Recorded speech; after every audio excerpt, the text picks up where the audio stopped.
음행하는 자들과 하나님이 심판하시리라. 돈을 사랑하지 말고 있는 바를 족한 줄로 알라. 그가 친히 말씀하시기를 내가 결코 너희를 버리지 아니하고 너희를 떠나지 아니하리라 하셨느니라. 그러므로 우리가 남에게 말하되 주는 나를 돕는 이시니 내가 무서워하지 아니하겠노라. 사람이 내게 어찌 하나님의 말씀을 너희에게 일러주고 너희를 인도하던 자들을 생각하며 그들의 행실의 결말을 주의하여 보고 그들의 믿음을 본받으라. 예수 그리스도는 언제나 우리나 영원토록 동일하시니라.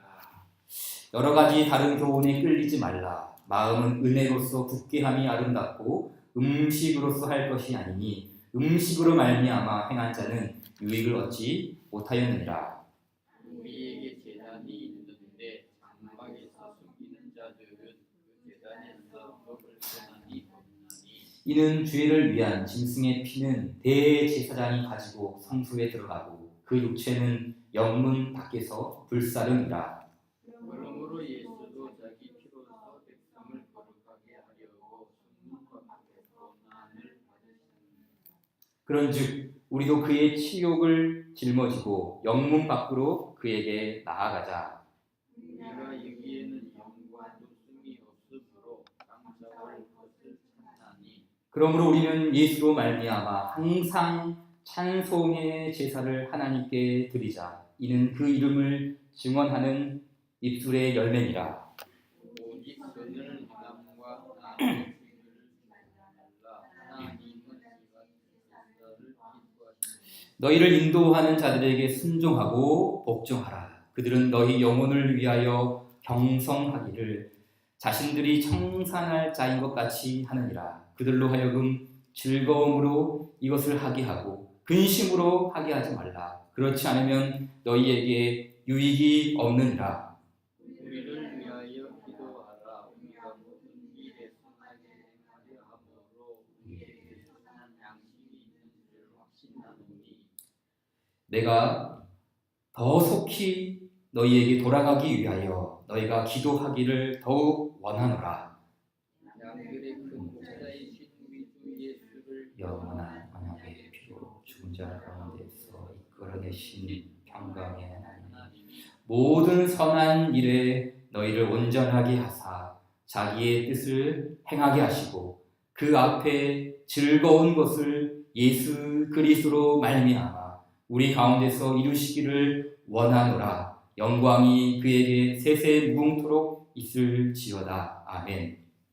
얘들아 내가 너희를 원하노니 너의 말을 용납하라. 내가 간단히 너희에게 선언하라.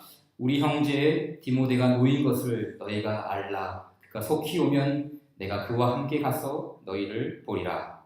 너희를 인도하는 자들과 모든 성도들에게 원하나라. 이달리아에서 온 자들도 너희에게 나 25절 다 함께요. 은혜가 너희 모든 사람에게 있을지어다. 아멘. 우리서 16번째 시간입니다. 오늘 13장을 마지막으로 히브리서를 정리하도록 하겠습니다. 원래 더 이렇게 촘촘하게 한 절 한 절씩 성경을 다뤄야 하는데 그렇게 하기에는 내공도 좀 부족하고 또 그렇게 하면은 설교가 굉장히 지루해지지요. 뭐 어떤 분은 에베소서 한 권 끝내는데 20년이 걸렸다고 하잖아요. 그래서 저는 이제 각 장마다 중요한 부분만 이제 포인트를 이렇게 삼아서 핵심 메시지를 좀 이렇게 다뤄봤는데 아마 나머지 좀 다루지 못한 부분은 다음 기회가 좀 있을 것 같습니다. 내년 이제 3월달에 우리 생명의 삶 큐티 하잖아요. 3월달부터 이제 히브리서 들어가요. 1월달부터 마가복음 들어가고 디도서 끝난 다음에 이제 히브리서 3월달부터 이렇게 들어가게 되는데 그때 좀 다루지 못한 부분들 기회가 되면은 나누도록 하겠습니다. 히브리서 굉장히 좀 어렵고 난해하고 이런 좀 복잡한 구조를 가지고 있지만 그래도 16주 동안 좀 잘 배우신 분들은 그렇게 뭐 해설 참고하지 않고도 좀 잘 성경을 묵상할 수 있지 않을까 싶습니다. 오늘은 23장은 총정리라고 할까요? 그동안 진행되어 왔던 그 히브리서의 모든 말씀을 13장이 그냥 압축하고 있다고 할까요? 어떤 분들은 13장이 뭐 부록이다 혹은 뭐 후대에 뭐 첨가되었다라고 말하는데 13장은 결론, 그렇죠? 모든 1장부터 12장까지의 모든 내용을 이제 23장에 잘 담고 있는 결론이라고 할 수 있습니다. 자, 그럼 히브리서가 1장부터 12장까지 줄기차게 강조해온 메시지는 무엇입니까? 뭘 강조했습니까? 뭐 많이 들었죠. 근데 뭐 간단하죠. 예수님이죠. 그렇죠. 히브리서는 예수님이죠. 예수님밖에 없어요. 십자가의 복음이 빛나는 그리스도, 이 그리스도를 전파하지 않았습니까? 뭐 천사도 나오고, 뭐 모세도 나오고, 여호수아도 나오고, 멜기세덱 제사장, 뭐 여러 새 언약, 여러 주제가 나왔지만 결국 이 모든 것은 그리스도에게로 향하죠. 그러니까 쉽게 말하면 오직 예수, 이거 오직 예수. 히브리서를 4글자로 압축하라. 오직 예수죠. 실제로 그 교회 역사에서 그 히브리서가 우리가 이 성경을 가지고 있는 이걸 이제 정경이라고 하거든요. 정경. 근데 이 히브리서가 정경이 되지 못할 뻔한 어떤 그런 핸디캡이 있었어요. 약점을 가지고 있었어요. 다른 성경은 분명하거든요. 핸디캡이 없어요. 약점이 없어요. 왜냐하면 저자가 누구인지 분명히 밝혀져 있어요. 그렇죠? 뭐 사도 바울이 기록했다, 뭐 베드로가 기록했다, 마태가 기록했다. 사도성이 분명히 있어요. 그리고 그때 초대교회 당시에 많은 교회들이 이거를 회람 형식으로 읽었어요. 나누었어요. 그러니까 이거는 분명히 이 말씀은, 이 성경은, 이 편지는 성경이 될 수밖에 없다. 이거는 하나의 말씀이다. 이렇게 받아들였어요. 근데 히브리서는 그게 아니잖아요. 일단 저자가 누구인지 불분명해요. 이게 사도가 기록했는지 아니면 또 이상한 사람이 기록했는지 불분명해요. 또 이게 교회 내에서 잘 읽혀지고 있었는지, 초대교회 전체에 보편적으로 이 말씀이 잘 이렇게 통용되고 있었는지 구별할 길이 없었어요. 그럼에도 불구하고 이 히브리서가 정경으로, 성경으로, 하나님의 기록된 말씀으로 정해질 수밖에 없었던 이유가 무엇인가? 뭐 때문일까요?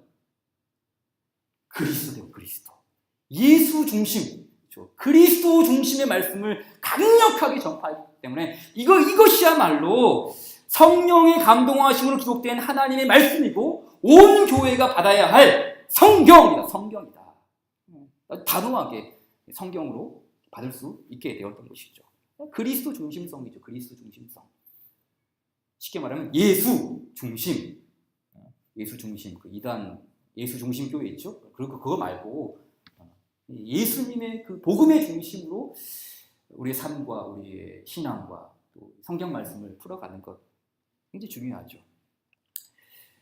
그래서 여러분, 우리에게 뭐 개인적인 뭐 핸디캡이 있고 부족함이 있고 또 남들과 비교되는 약점이 있다 할지라도 그리스도를 중심으로 모신 성도는 가장 빛나는 인생. 그렇죠. 어떤 한 교회의 개척교회이고 성도가 모이지 않는 어떤 교회일지라도 그 교회에 그리스도의 복음이 찬란하게 빛난다면 그 교회야말로 하나님이 가장 아름답게 여기시는 그 교회가 아닐까요? 그리스도 중심이죠. 그리스도 중심. 예수님만 계시면 돼요. 예수님. 그 사람이 가지고 있는 어떤 그 학벌이 그 사람을 빛나게 하는 것이 아니라, 어떤 사람이 가지고 있는 어떤 명예, 거기서부터 광채가 나는 게 아니라 예수님을 구주로 믿고 그분을 우리의 왕으로, 그분을 우리의 영원한 구주로 따르는 그 복음 중심의 삶을 사는 성도에게서 진정한 빛이 비춰지는 거 아니겠습니까? 그리스도 중심이죠. 그래서 오늘 이 히브리서 13장의 방점도 그리스도. 예수님의 핵심이죠. 자, 그 구절이 어디에 있습니까? 13장에서 예수님을 중심으로 이야기한다면 뭐 몇 절을 꼽을 수 있을까요? 뭐 8절도 꼽을 수 있겠죠. 8절도 있고요. 저는 이제 15절과 16절을 좀 중심으로 보고 싶습니다. 우리 같이 한번 15절과 16절 다시 한번 같이 읽어볼까요? 시작. 그러므로 우리는 예수로 말미암아 항상 찬송의 제사를 하나님께 드리자. 이는 그 이름을 증언하는 입술의 열매니라. 오직 선을 행함과 서로 나누어 주기를 잊지 말라. 하나님은 이 같은 제사를 기뻐하시느니라. 아멘. 하나님이 무엇을 기뻐하신다고요? 제사요, 제사. 제사는 구약적 용어이죠. 구약의 용어입니다. 구약에서 하나님이 제사를 기뻐하셨나요? 하나님이 제사를 기뻐하셨습니까?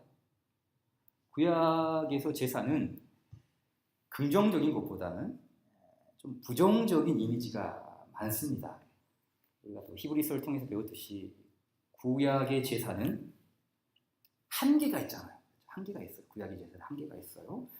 그러니까 제사만으로는 온전함을 이룰 수 없어요. 짐승의 희생 제사만으로는 그 온전함을 이룰 수가 없죠.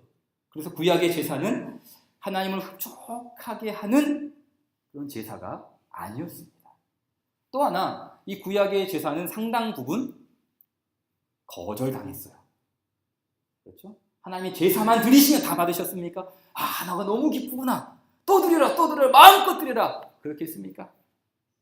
제사를 흠양하셨다, 혹은 제사를 받으셨다는 말씀도 있지만 제사를 거부하신 적도 굉장히 많죠. 이사야서가 있죠, 그렇죠? 대체 구체적으로 뭐라고 말했습니까? 이사야서 1장 11절에 여호와께서 말씀하시되 너희의 무수한 재물이 내게 무엇이 유익하냐? 나는 순양의 번제와 살진 짐승의 기름에 배불렀고 나는 수송아지나 어린 양이나 순염소의 피를 기뻐하지 아니한다. 무슨 말입니까? 하나님이 그 제사 음식 때문에 더 이상 배불러서 못 먹겠다, 그런 의미입니까? 그게 아니잖아요. 하나님 제사를 기뻐하지 않으셨어요. 왜 그렇습니까? 이스라엘의 범죄 때문이죠. 겉으로는 제사를 드리면서 하나님을 공경한다고 해요. 그러나 그들은 하나님을 떠난 백성들이 아니었습니까? 순종을 모르는 사람들이었어요. 순종을. 내가 제사한다, 순종한다 하지만 사실 그 겉으로는, 속으로는 하나님을 다 떠나버리고 불순종의 사람들이 아니었습니까? 그래서 사무엘 선지자가 사울 왕에게 아주 유명한 말을 남겼죠. 다 아시죠? 뭡니까? 여호와께서 번제와 다른 제사를 그의 목소리를 청종하는 것을 좋아하신 같이 좋아하시겠나이까? 그렇죠? 여호와께서 번제를 좋아하십니까? 여호와께서 그 속죄 제사를 좋아하겠습니까? 그 목소리를 청종하는 것, 그것도 귀하게 여기지 않겠습니까? 그 말하는 거 아니에요? 그러면서 뭐라고 했습니까? 순종이 제사보다 낫다. 듣는 것이 순양의 기름보다 낫다. 하나님이 기뻐하시는 제사가 뭐라는 거예요? 그냥 희생 제사, 짐승 제사를 기뻐하는 게 아니라 순종의 제사. 하나님이 기뻐하시는 제사는 순종의 제사, 순종의 제사. 따라서 구약의 제사는 하나님을 기쁘시게 해드릴 수 없었어요. 그러나 이제는 예수 그리스도로 말미암아 하나님이 기뻐하시는 제사가 되었어요.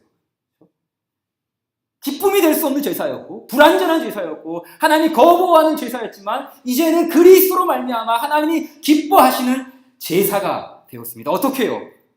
구약의 그 불완전한 제사를 예수님께서 직접 속죄 제물이 되시어 이제 완전한 제사로 성취하시죠. 완전한 제사가 돼요. 불완전한 제사가 완전한 제사가 되었습니다. 또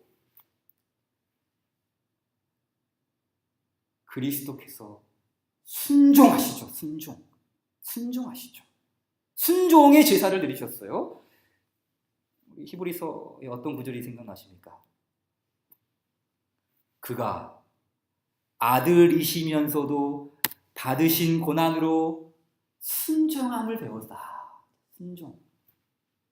예수님이 자신의 몸으로 속죄 제물이 되시고 영단번의 효과를 가져오는 그 속죄 제물이 되시면서 동시에 예수님은 순종으로 그 제사를 이루셨어요. 그러니까 구약의 그 불완전한 것들을 다 성취하시죠. 불완전한 짐승 제물이 이제 완전한 제물이 되시고, 구약의 그 불완전한 순종을 예수님께서 순종하심으로써 하나님이 기뻐하시는 제사를 이루어 드리죠. 또 우리 10장 말씀은 좀 직접 찾아볼까요? 신약 히브리서 10장 보세요. 10장 봅시다. 1절부터 보겠습니다. 10장 5절 볼까요? 10장 5절. 그러므로 주께서 세상에 임하실 때에 이르시되 하나님이 제사와 예물을 원하지 아니하시고 오직 나를 위하여 한 몸을 예비하셨다. 또다 번제와 속죄제는 기뻐하지 아니하시나니 이에 내가 말하기를 하나님이여 보시옵소서. 두루마리 책에 나를 가리켜 기록된 것과 같이 하나님의 뜻을 행하러 왔나이다 하셨느니라. 위에 말씀하시기를 주께서는 제사와 예물과 번제와 속죄제는 원하지도 아니하고 기뻐하지도 아니하신다 하셨고 이는 다 율법을 따라 드리는 것이라. 그 후에 말씀하시기를 보시옵소서. 내가 하나님의 뜻을 행하러 왔나이다 하셨으니 그 첫째 것을 폐하심은 둘째 것을 세우려 하심이라. 이 뜻을 따라 예수 그리스도의 몸을 단번에 들으심으로 말미암아 우리가 거룩함을 얻었노라. 아멘. 하나님이 기뻐하시는 제사가 무엇입니까?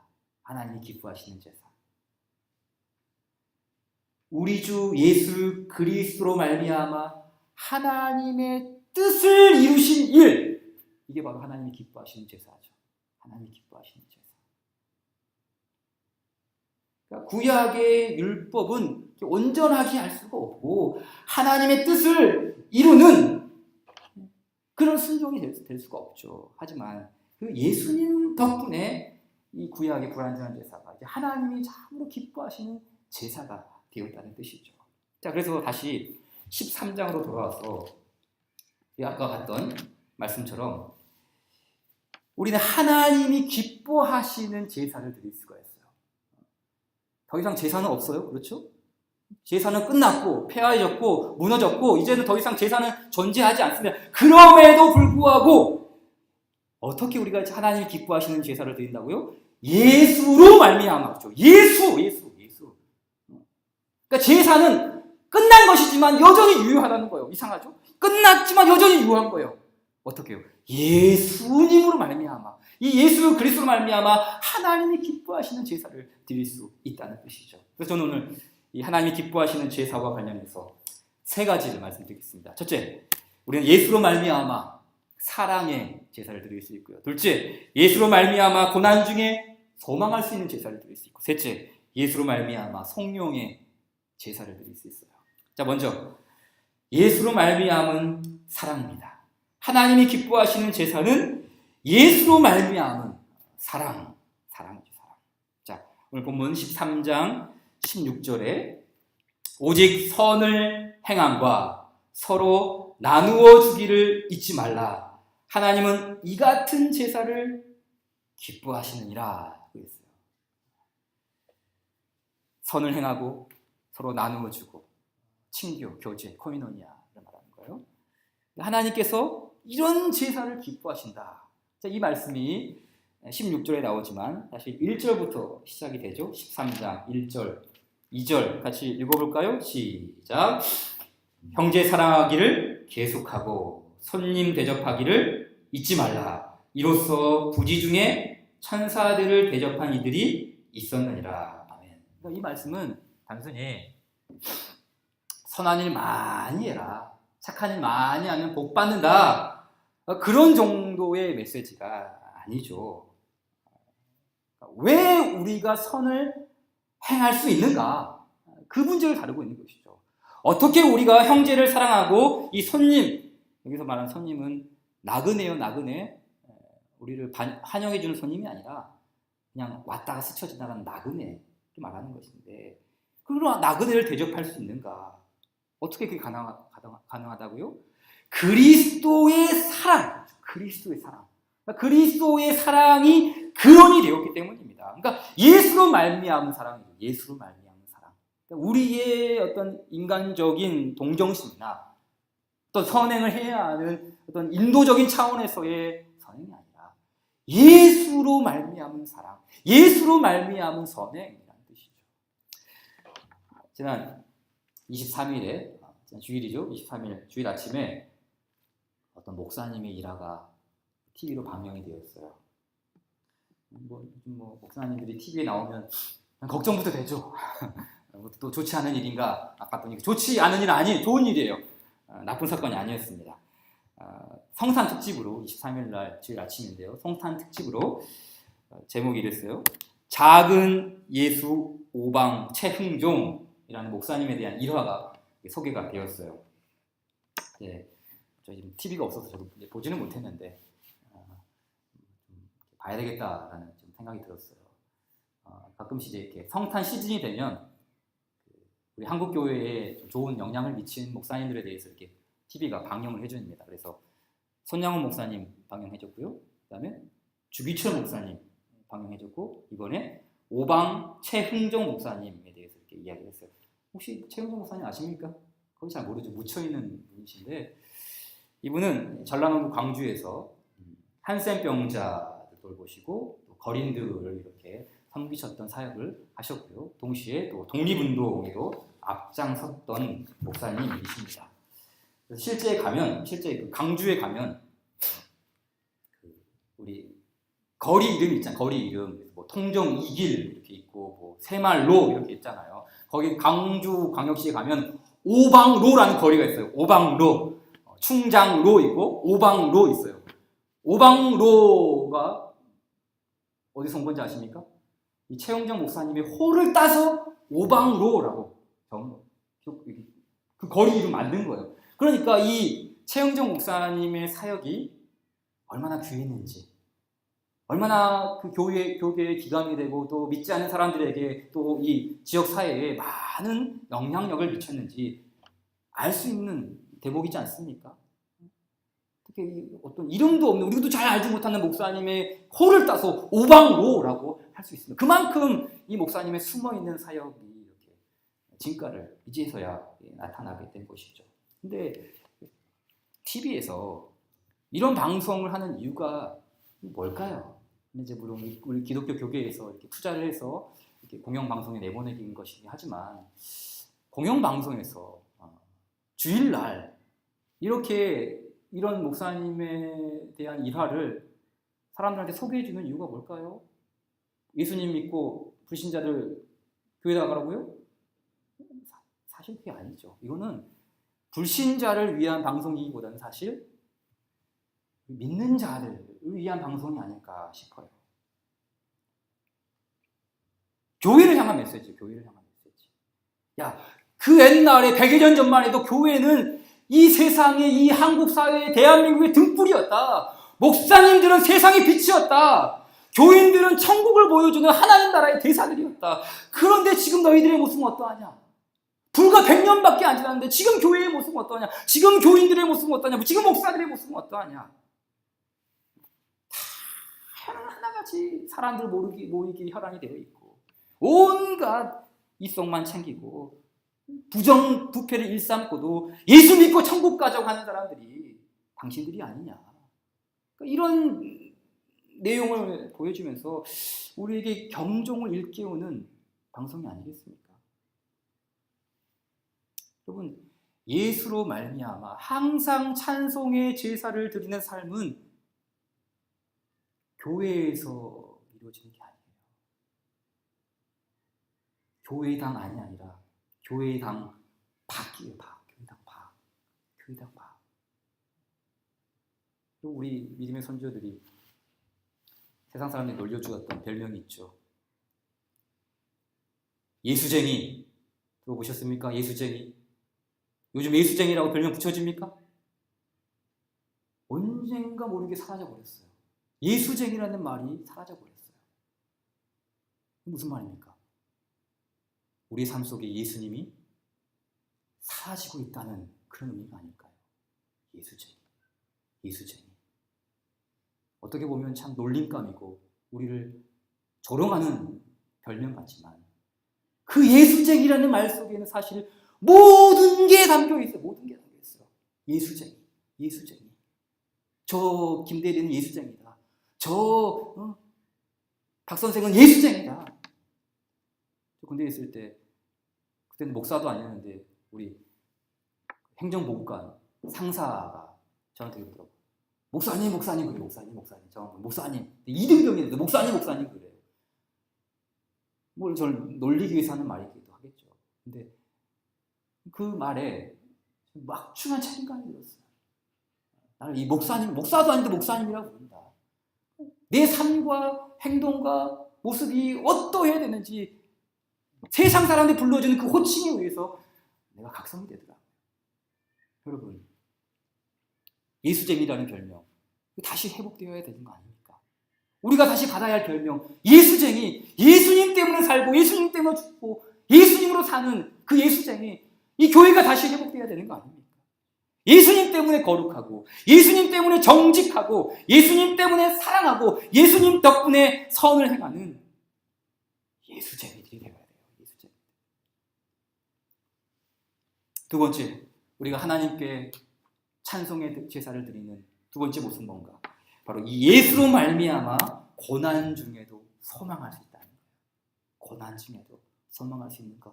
우리 히브리서의 핵심 키워드가 또 바로 이 고난이죠. 고난에 대한 구절들 굉장히 많았죠. 쭉 살펴봐도 어마어마한 많은 구절들이 있었는데 히브리서를 받고 있는 이 공동체 어떤 고난을 받았나요? 내용이 나오죠. 옥에 갇히기도 하고 채찍에 맞기도 하고 재산을 뺏기기도 하고 많은 고난들이 나오지 않습니까? 그런데 이 성도들이 받은 고난의 성격이 뭡니까? 성격. 고난의 내용 말고 고난의 성격. 쉽게 말해 성도들이 고난받은 것은 자신들의 죄 때문입니까? 아니면 예수로 말미암은 고난입니까? 이 부분을 우리 정확히 포착하셔야 돼요. 우리가 범죄하고 잘못했기 때문에 죄 때문에 당하는 고난이 있을 수 있어요.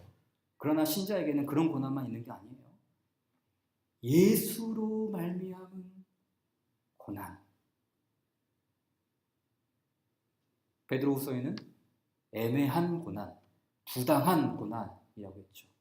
예수로 말미암은 고난이 있어요.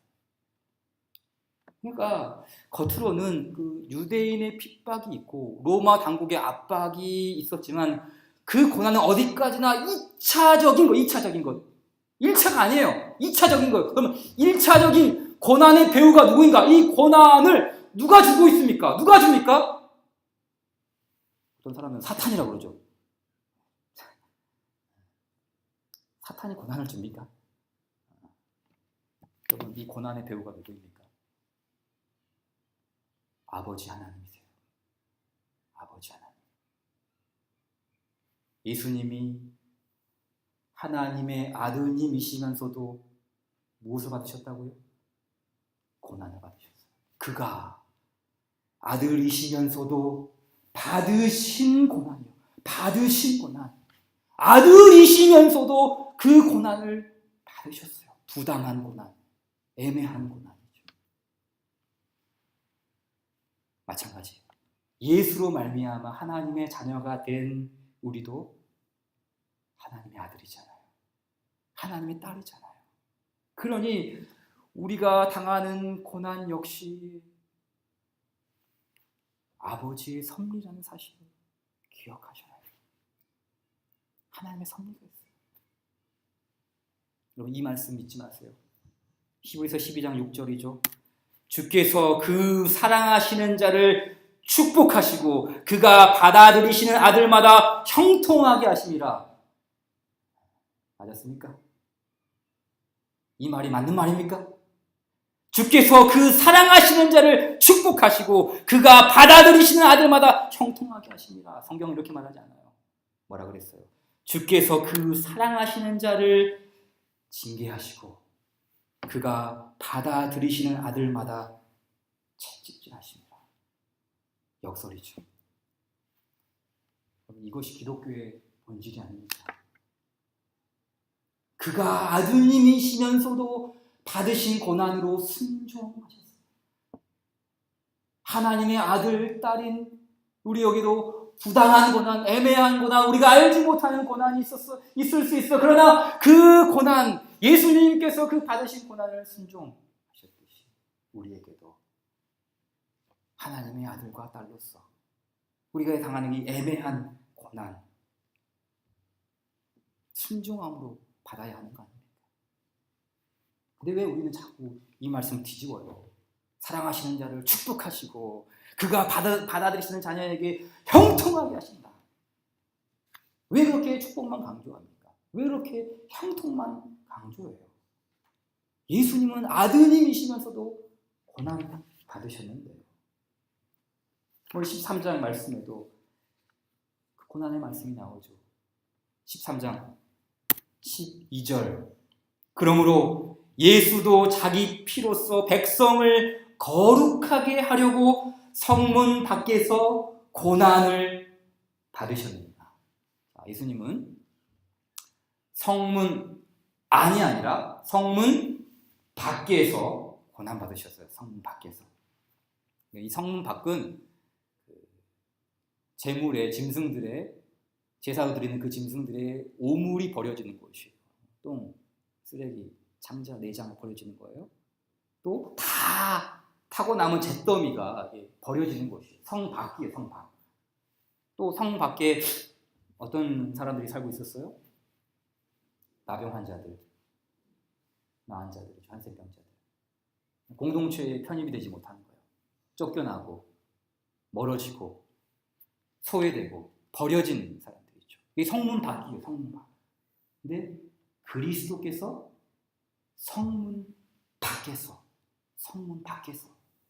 고난 받으셨어요. 그 밑에 있는 13절 말씀을 보세요. 13절 같이 한번 읽어볼까요? 시작. 그런즉 우리도 그의 치욕을 жил머지고 영문 밖으로 그에게 나아가자. 자, 그러니까 우리도 영문 안에 있는 것이 아니라 영문 밖으로 이렇게 밖으로 가자라고 합니다. 이게 무슨 말일까요? 뭐 우리도 막 십자가를 짊어지고 우리도 십자가에 못 박혀 죽자. 뭐 이런 뜻일까요? 뭐 그리스도의 그 남은 고난을 다 채우자. 아직도 남은 고난이 있다. 뭐 이런 의미일까요?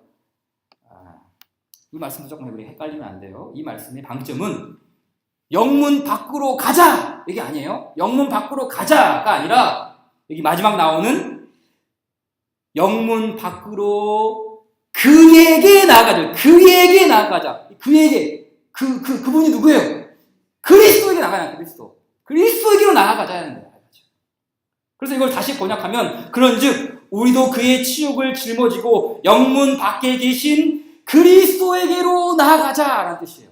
그러니까 우리가 그리스도의 이름 때문에 하나님의 자녀로서 애매히 당하는 고난, 당하는 고난이 있을 수 있어요. 근데 그 고난을 짊어지고 그리스도에게로 나가는 그리스도에게로. 고난이 있을 수 있죠. 왜 없겠어요? 예수님 때문에 고난 당하는 거 있죠. 근데 그 고난을 우리만 짊어지고 있는 게 아니라 그 고난을 짊어지고 영문 밖에 계신 그에게로, 그리스도에게로 나가자. 뜻이죠. 왜 그렇죠? 예수님은 우리의 고난을 함께 지시기 때문이에요. 긍휼하심을 받고 때를 따라 돕는 은혜를 얻기 위하여 하나님 앞에 나아가자라고 했잖아요. 그 말씀이죠. 그에게 나아가자. 고난의 아픔이 있을지라도, 부당한 아픔이 있을지라도 그 영문 밖에서 그 고난을 짊어지신 그리스도께서 기다리고 계십니다. 그분에게로 나아가자. 그러니까 그 그리스도께서 우리에게 돕는 은혜. 오늘 5절이죠. 5절, 6절 말씀. 돈을 사랑하지 말고 있는 바를 족한 줄로 알아. 그가 친히 말씀하시기를 내가 결코 너희를 버리지 아니하고 너희를 떠나지 아니하리라 하셨느니라. 그러므로 우리가 담대히 말하되 주는 나를 돕는 이시다. 주님이 나를 도우신다. 주님이 내 편이시다. 시편 말씀 있죠. 나는 무서워하지 않겠노라. 사람이 내게 어찌하리요. 많은 고난이 있고 환난을 당하고 가게 갇히고 모든 걸 빼앗기고 아무것도 없어도 그 그리스도 이름 때문에 당하는 부당한 고난을 짊어지고 그리스도에게 나아가면 그분이 나를 돕는다. 그분이 내 편이다. 그 고백하는 거 아니겠습니까? 지난주에 말씀하신 것처럼 그 그리스도에게로 나아가면 삼위 하나님께 도우시는 거예요. 우리를 이끌어 주시고 우리 곁에서 동행해 주시고 성령께서 후원해 주시면서 그 고난의 경주를 아름답게 완주할 수 있도록 힘 주시는 거 아니겠습니까? 그러므로 그리스도에게로 나아가야 돼. 그리스도에게로. 영문 바뀌냐 영문 아니냐 이게 중요한 게 아니라 그리스도가 계신 곳이면 그것이 영문 바뀌든 영문 아니든 크게 상관하지 되지 않아요. 예수님이 계신 곳이면 가야 돼. 예수님이 계신 곳이면. 그리스도가 계신 곳. 영문 밖에 계셨어요. 우리의 영문 밖은 어디입니까? 우리가 나가야 할 곳은 어디일까요? 그리스도께서 계신 곳이면 거기로 가야 돼요. 그곳이 내가 원하는 곳이 아닌다 할지라도 그리스도가 계신 곳이면 그곳이 선교의 현장이든 그곳이 일터의 자리이든 그리스도께서 계신 곳이면 우리는 그에게로 가야죠. 이것이 바로 하나님을 기뻐하게 하는 찬송의 제사가 아니겠습니까? 마지막으로 그래서 우리는 이 예수님으로 말미암아 성령의 삶을 살 수 있습니다. 성령이라는 이 단어는 하나님께 영광 올려드린다 그런 뜻으로 이해할 수가 있겠죠. 그래서 뭐 찬송 중에도 성령송이 있잖아요. 성부, 성자, 성령께 영광을 돌리세 성령송이 있지 않습니까? 그런데 뭐 단순히 노래만 부르는 것이 삼위 하나님을 성령하는 걸까요? 굵직한 테너, 베이스 목소리로 성부, 성자, 성령께 영광을 돌리세 이렇게 노래하면 하나님 영광 받으십니까? 성령은 삶이에요. 그러니까 성령은 삶에 이렇게 띄어 있는 거예요. 단순히 노래만 잘한다고 해서 하나님 영광 받으시는 것이 아니라 영광 받으시는 삶이 성령이라는 것이에요. 성령, 영광 받으시는 삶. 그렇잖아요. 죄인인 우리는 죽었다 깨어나도 하나님께 성령을 드릴 수가 없죠. 영광을 드릴 수가 없죠. 모든 사람이 죄를 범하였으면 하나님의 영광에 이르지 못한다고 했잖아요. 그렇지만 예수로 말미암아 하나님을 성령할 수 있죠. 그렇죠. 예수로 말미암아 하나님께 영광을 돌릴 수가 있는 거예요. 오늘 그 말씀이 나오죠. 13장 20절 이하를 보십시오. 20장 양들의 큰 목자이신 우리 주 예수 대제사장 예수님을 비유하는 말이죠. 우리 주 예수를 영원한 언약의 피로 죽은 자 가운데서 이끌어내신 평강의 하나님이 모든 선한 일에 그리스도를 본받고 그리스도를 따르고 예수님으로 충만한 그런 예수님을 따르는 삶이 있죠. 이 모든 선한 일에 너희를 온전하게 하사 자기 뜻을 행하게 하시고 하나님의 뜻을 이룰 수 있어요. 하나님의 뜻을 이루는 것이죠. 그 앞에 즐거운 것, 그 앞에 즐거운, 우리 앞에 즐거운 게 뭐예요? 이 즐겁다는 이 기쁨이요. 그러니까 하나님이 기뻐하시는 제사, 이 찬송의 삶, 영광의 삶, 성령의 삶이죠. 그걸 어떻게 한다고요? 예수 그리스도로 말미암아요. 예수 그리스도로 말미암아. 그러니까 우리는 죽었다 깨어나다 이게 안 돼요. 이게 안 되죠. 어떻게 그리스도를 따르고 어떻게 하나님의 뜻을 행하고 어떻게 하나님이 기뻐하시는 삶을 살 수 이거 안 돼요. 그런데 예수 그리스도로 말미암아 우리 가운데서 이것을 이루시기를 원하노라. 영광이 그에게 세세 무궁토록 있을지어다. 아멘 하고 성령으로 이 글을 마치지 않습니까? 성부, 성자, 성령 그 하나님께서 우리를 영광의 삶으로 이루어 주실 줄 믿습니다. 이 고백하고 나가는 것이 고백. 그러니까 우리는 삼위 하나님께 영광 돌려드리는 게 아니겠어요? 매 주일마다 예배 모여서 그렇게 우리가 영광을 올려드리는 이유가 뭐겠습니까? 다른 게 아니죠. 부족한 우리를 모든 선한 일에 온전하게 하시고 자신의 뜻을 행하게 하시고 그 앞에 즐거운 것을 하나님을 찬송하는 영광의 삶, 찬미의 삶으로 우리를 만들어 가시는 그 하나님, 삼위 하나님을 성령하는 것, 그게 아니겠습니까? 그러니까 내가 있었지만 사실은 그 내 노력이 아니다. 내가 힘썼지만 이건 내 공로가 아니다. 그리스도의 공로다. 예수님의 은혜 덕분이다. 하나님의 영원한 언약, 이 언약이 하나님을 찬송하는 거 아니겠어요? 오늘 이 히브리서를 마무리 지으면서 하나님도 선물을 주셨어요. 이 말씀을 딱 마무리 짓고 두고 방송을 듣는데 찬송 하나가 흘러나오는데 어쩜 그렇게 이 찬송이 그 히브리서 전체의 내용과 이렇게 잘 어울리는지 몰라요. 하나님이 저를 이렇게 격려하시기 위해서 주신 말씀, 여기 노래를 자꾸 들으면서 큰 울림과 제가 은혜를 받았는데 가사가 이렇습니다. 주 선한 능력으로 안으시네. 그 크신 팔로 날 붙드시네.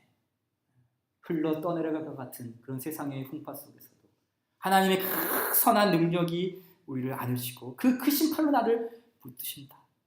그래서 절망 속에도 흔들리지 않고 나는 사랑하는 주 얼굴 구하리. 믿음의 주요 온전하게 하신 예수님 바라보면서 그분만 바라보며 그분의 얼굴 구하리. 이전의 괴로움 날 에워싸고 고난의 길을 걷는다 해도 주님께 모든 맡긴 우리 영혼 끝내 승리의 날을 맞으리. 선한 능력으로 일어서리. 주만 의지하리. 믿음으로. 히브리서 11장 신실함. 오직 믿음. 그리고 오직 우리 고대 안에 주 오실 그날, 두 번째 나타나실 그날, 영광의 그날 우리가 맞이할 것이다. 또 주님이 마신 고난의 쓴 잔을 우리도 감사하며 받으리라. 그가 아들님이시면서도 고난을 받으셨는데 하물며 하나님의 아들, 딸이 된 우리도 그 고난의 쓴 잔을 어찌 우리가 거부할 수가 있겠습니까? 감사하며 받겠습니다. 주님의 남은 고난 채워가며 이제 예수와 복음 위에 살리라. 히브리서의 메시지가 아닙니까? 이 찬양 제가 한번 가져와 봤으니 한번 같이 들어보십시오.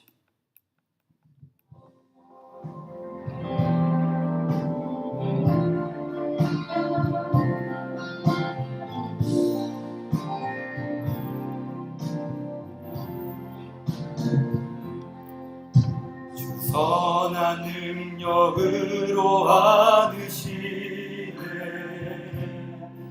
그 크신 팔로 날 붙드시네. 절망 속에도 흔들리지 않고 사랑하는 주 얼굴 구하리. 괴로운 날 애워싸고 고난의 길을 걷는다 해도 주님께만 맡긴 우리 영혼 끝내 승리의 날을 맞으리. 선한 능력으로 일어서리. 주만 의지하리. 믿음으로 우리 고대 안에 주 오실 그날 영광의 새 날을 맞이하리. 능력으로 안으시 그 크신 팔로 날 붙드시네. 그 크신 팔로 날 붙드시네. 절망 속에도 흔들리지 않고 절망 속에도 흔들리지 않고 사랑하는 주 얼굴 구하리. 난 능력으로 일어서리. 주만 의지하리. 믿음으로 우리 고뇌 안에 주 오실 그날 영광의 새 날을 맞이하리. 주님이 마신 고난의 순잔을 우리도 감사하며 받으리. 주님의 남은 고난 채워가며 예수와 복음 위에 살리라. 예수와 복음 위에 예수와 복음 위에 살리라. 예수와 복음 위에 살리라. 선한 능력으로 일어서리. 선한 능력으로 일어서리. 주만을 진라리 믿음으로. 우리 고대 안에 주 오실 그날 영광의 새날을 맞이하리. 선한 능력으로 일어서리.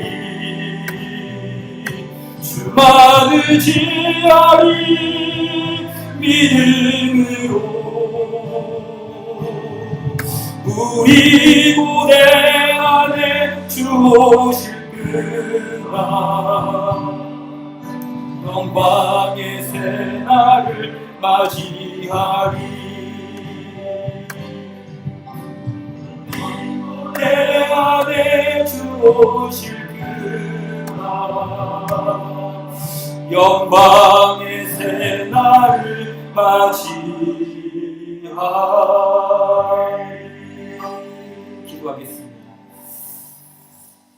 지금은 우리 구주 예수 그리스도의 은혜와 양들의 큰 목자이신 우리 주 예수를 영원한 언약의 피로 죽은 자 가운데서 이끌어내신 평강의 하나님의 은혜와 우리 성령 하나님의 내주 교통을 함께 하시니 오늘도 선한 능력을 의지하며 그리스도와 함께 살아가며 동행하며 주님 오실 그날을 고대하면서 주님이 마신 그 고난의 순잔을 감사하며 밖으로 다짐하고 예수와 복음 위에 살기를 다짐하는 우리 모든 주의 백성들 머리 위에 지금부터 영원 무궁하기를 주님 이름으로 간절히 축원하옵나이다. 아멘.